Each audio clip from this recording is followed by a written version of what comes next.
I'm Kerry Campbell. And I'm Gail Farrell Parker. On the show with us today, go ahead, Jim. and I am Jim Leslie. Glad to be with both of you here. Fantastic. Colonel Jim Leslie, Gail Farrell Parker. We're also happy to have with us today Bob Fitrakis from Ohio, the Green Party's Bob Fitrakis.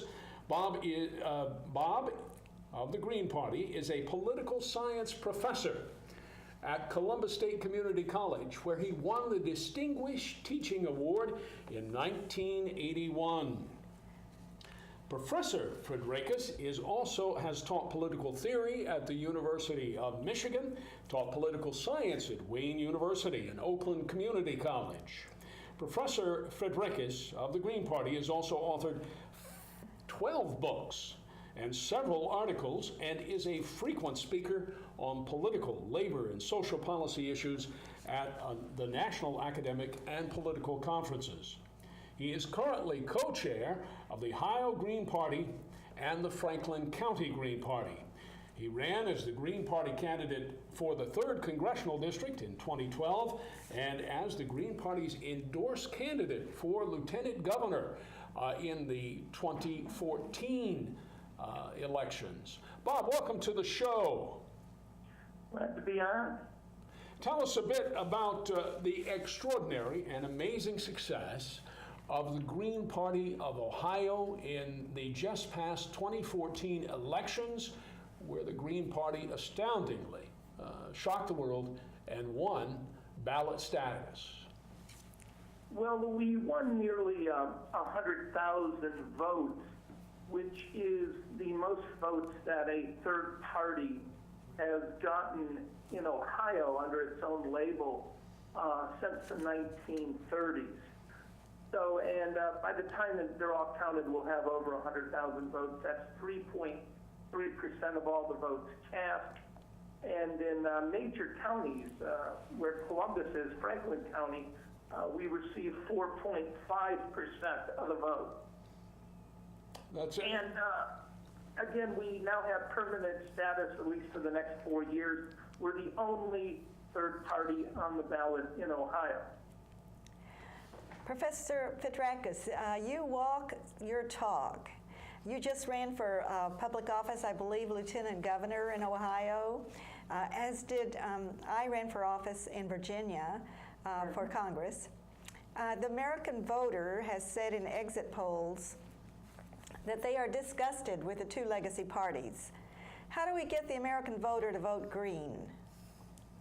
Well, I think if we remained principled, that if we point out that both of these parties are pro-war parties, they're both the party of the 1%, that they're both the party of fossil fuel, and that no real change is going to come unless it comes from the bottom up, and the only way it's really going to come, progressive change, is by voting green. So I think the more we articulate our message, the more of us that run for office, the better we'll do. Bob, what originally brought you to the Green Party? What was the impetus for you, and when was that? Well, I had a long activity with third parties that goes back to the 1970s when I supported the Human Rights Party in Michigan. But in the 1990s, I was actually a Democrat. In 1992, I ran for Congress as the endorsed Democrat against John Kasich, who's now the governor of Ohio. I also did a lot of political strategy, managed campaigns. But increasingly, with the rise of Bill Clinton in the Democratic Leadership Council, the pro-corporate Democrats, a lot of the issues, like on minimum wage, economic issues, environmental issues, were no longer being taken on by the Ohio Party. So in the year 2000, when Ralph Nader ran for president, I left to support Nader. And then I solidified my activity on behalf of the Green Party over the Iraq War, when the major leaders in that party, John Kerry and Hillary Clinton, who were both going to run for president in '04, were willing to speak out a little against the war But when the time came, they both voted in favor of an illegal war. And again, I consider what was done against the people of Iraq a war crime. And I say this with somebody who's a JD and a PhD who's written on it repeatedly. They violated the principles of Nuremberg. They attacked a country that wasn't a threat to us. And I believe that that's why I permanently left the Democratic Party, because I didn't believe we needed two pro-war imperialist parties. Bob Fitrakis, you are one of the nation's most well-known and most staunch election protection advocates. Since March of 1994, you served as the International Observer for National Elections in El Salvador. You co-wrote and edited the El Salvador Election Report for the United Nations. Let's bring this to the United States, Bob. How can we make our elections in the United States more reliable? Can we count on what the election results we're told? Can we believe them? Well, no. Here's the problem, and I was the head of the International Observers Delegation, and I did co-write and edit the report that went to the United Nations. If I went into El Salvador, as I did in 1994, and in there were private, for-profit, partisan companies secretly, essentially writing the software with no transparency, my report would have simply said presumption of fraud. They are allowing for-profit private companies to secretly program their computers. I agree with Jimmy Carter, the former president, who said the American democracy is now dysfunctional. You cannot have a system that's non-transparent. A lot of these companies, and I've written about this in detail, a lot of them have ties directly to the military-industrial complex, to the CIA. The whole movement of the software with the Eurosevich brothers is tied to the CIA stealing elections in the third world. We cannot have democracy in the United States until our elections are transparent. Bob Fitrakis on Green TV. Bob Fitrakis is the independent Green Party leader from Ohio, ran in 2014 as lieutenant governor candidate, along with Anita Rijos as the governor candidate, and the Green Party, like Green parties all across the United States, won ballot status. Of course, the Green Party is one of only 4 national parties, truly national parties in the United States, and the Green Party is the only of the 4 national parties in the United States that does not accept corporate donations. Bob Fitrakis on the phone with us now. Bob, I want to talk just a little bit more about the amazing book that you wrote.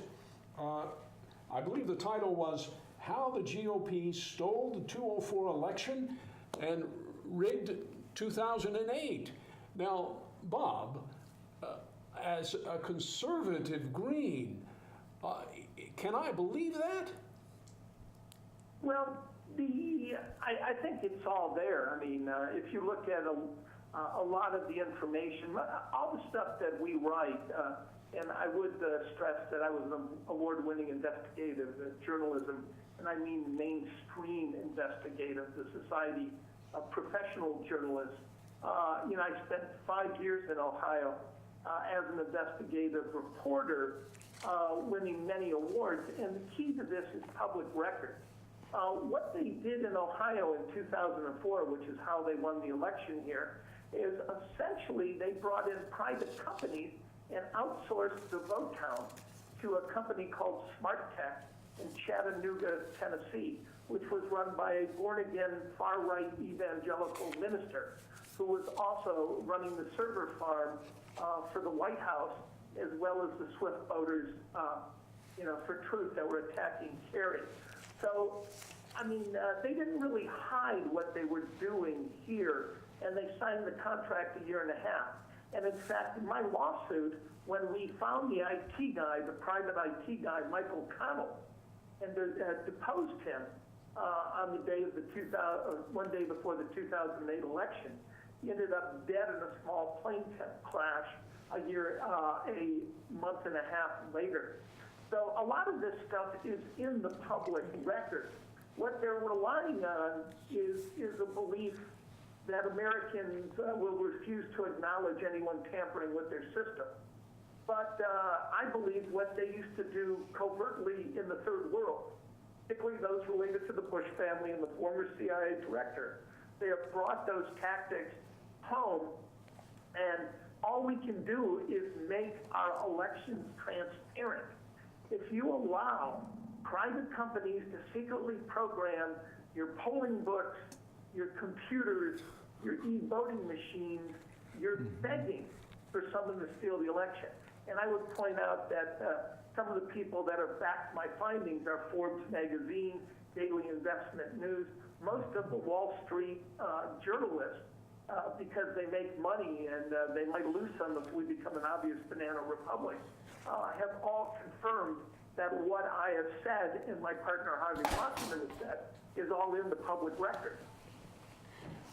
You're watching Green TV, Independent Green Party Green TV. I am Kerry Campbell here with Gail Farrell-Parker and the Independent Green Party's Colonel Jim Leslie. Gail, I believe the next question for the Green Party's Bob Fitrakis goes to you. Yes, Bob, you authored a 50-point consent decree to ensure election integrity in Ohio and submitted it to the then Secretary of State. Have any of those proposals been adopted by the state of Ohio?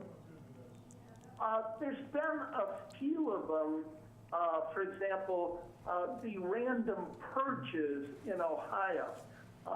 People in a run-up to the 2004 election, they actually purged 24.96% of every voter in Cleveland that voted, and they were voting 81% Democrat in that city.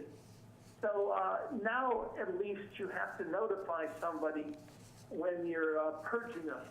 But most of those were not adopted, and part of the problem is what I've noticed is that when the Republicans have power, Secretary of State, they do everything possible to make sure their party wins.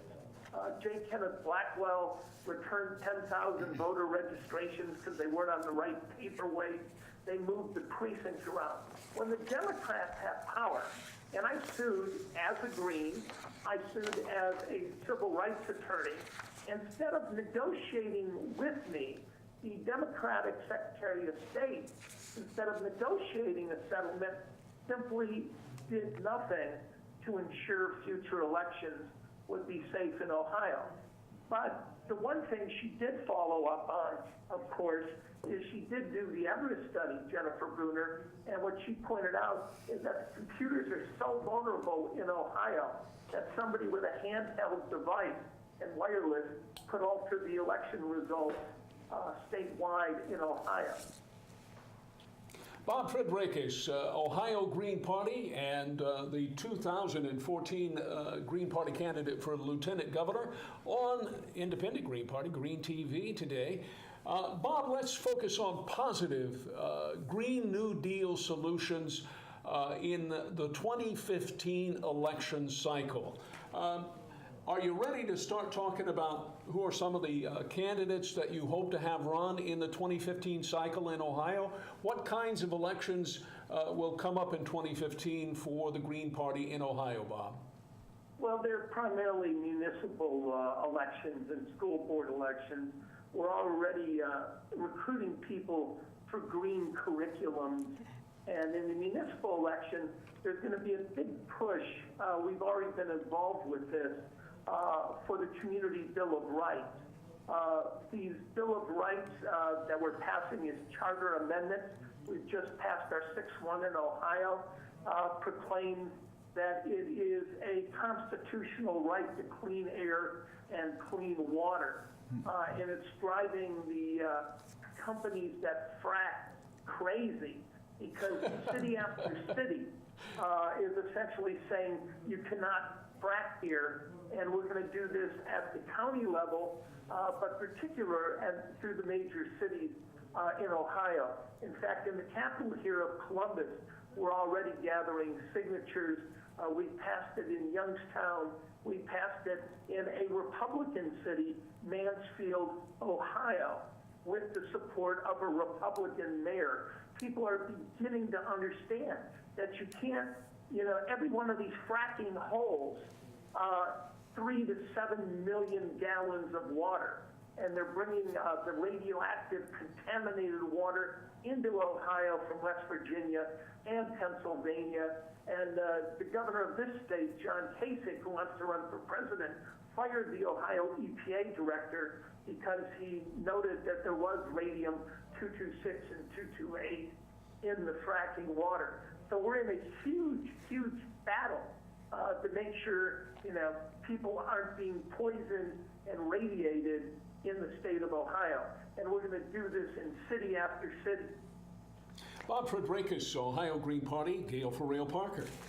Yes, Bob, the Independent Greens of Virginia advocate for more candidates on the ballot and less apathy. In fact, we believe that just by having more people run for office, we can make a change, a positive change in our system and our government. What do you say to that, and what advice do you have to new emerging parties? Well, just one other point, if I may, Bob, before you start. You had a Bob Hart, I believe it was, running for Congress this year in Ohio, in Youngstown, who is a Mennonite, I believe, and did very well, did he not? Yeah, he got over 4.5% of the vote. Also, just north of there, Elaine Mateo ended up with 6% of the vote as a state rep. Again, Dennis Lambert, more than 3% along the Ohio River. We're in situations in Toledo, Anita Rios at the top of our ticket actually beats the Republican. So when she ran for city council last time, it was between her and a Democrat. Bob, am I right, Bob, that the Ohio Green Party has elected a city councilman in Cleveland?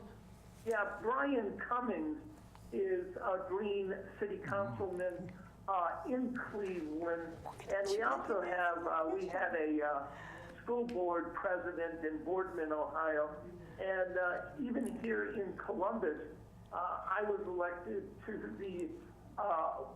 the area commission, which is the Board of Zoning and Development. We're urging, which is very, very important in terms of sustainability and the use of renewables. I'm a Near East Area Commissioner, which means I'm on the Columbus City Board of Zoning and Development, right off the downtown in the Near East Side.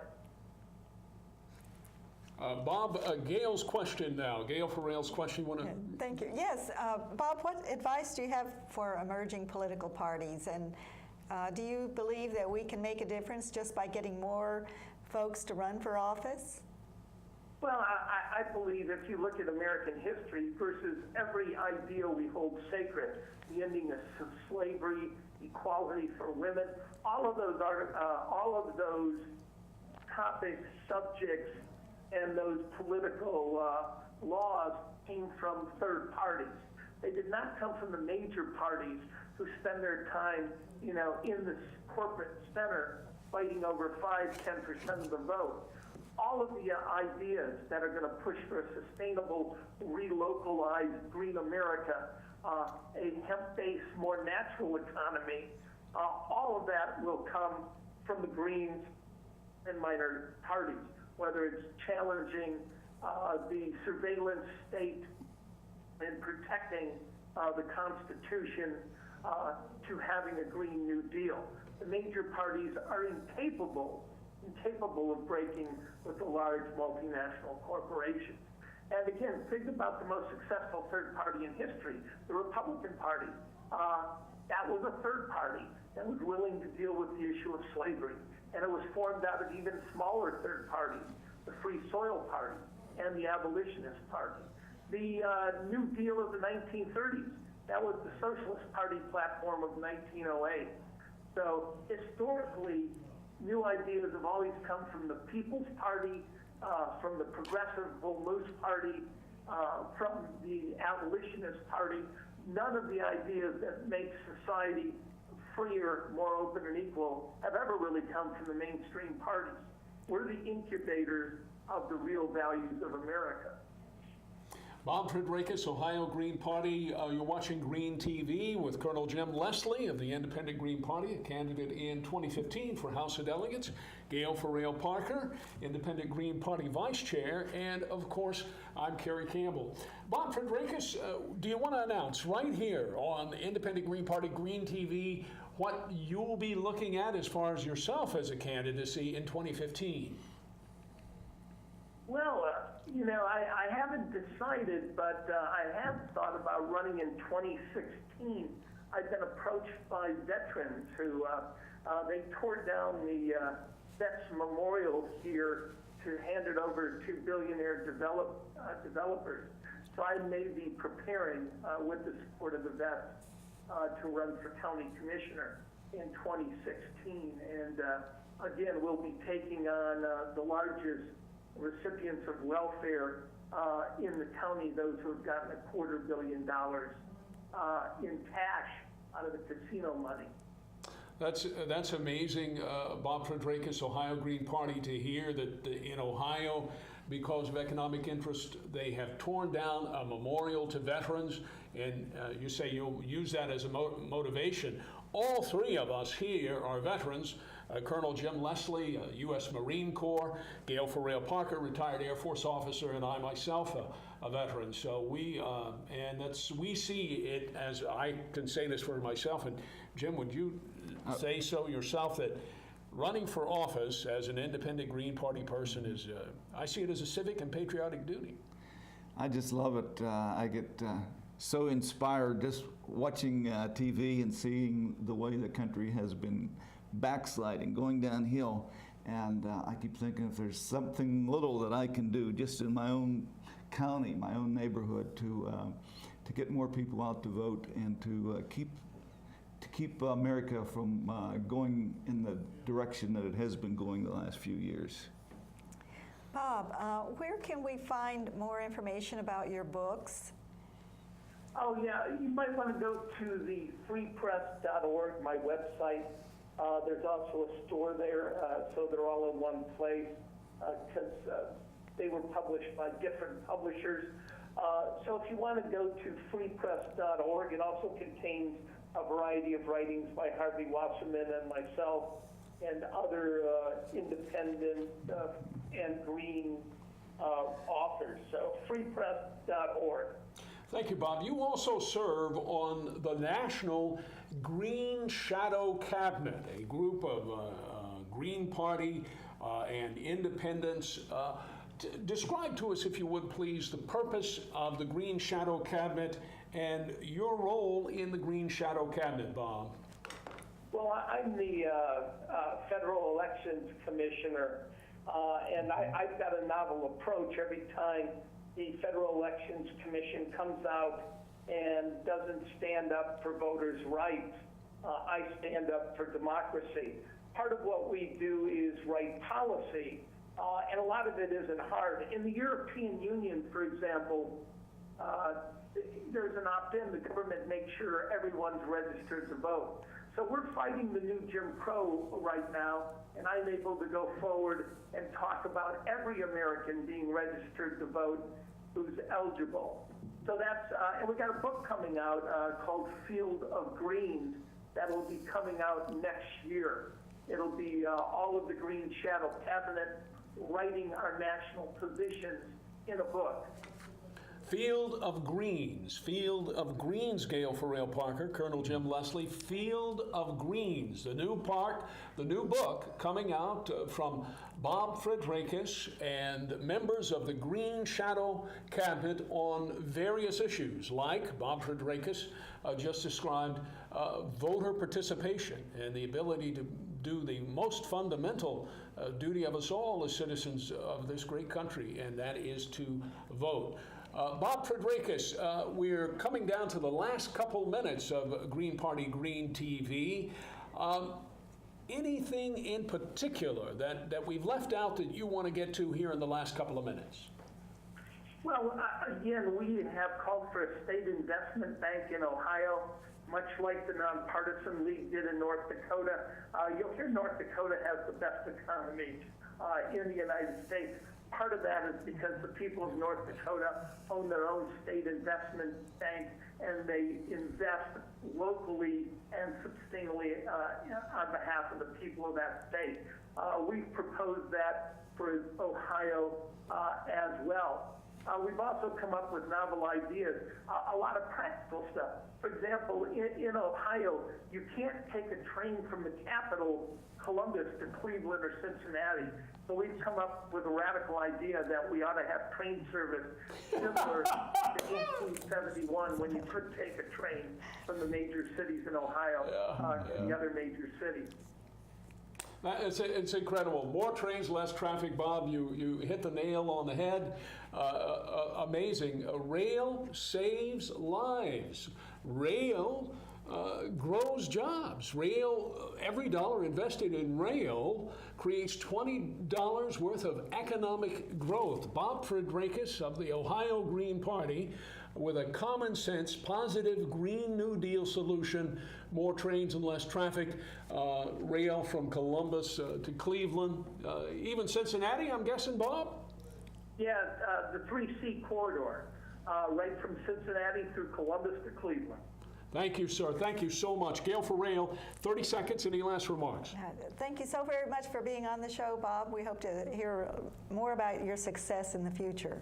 Colonel Jim Leslie. Right, thank you. Bob, thanks for being with us this evening. It's All right. I appreciate the opportunity. Join us again next time on Independent Green Party's Green TV. Join us for more trains, less traffic, solar jobs, wind jobs, geothermal jobs, rail jobs.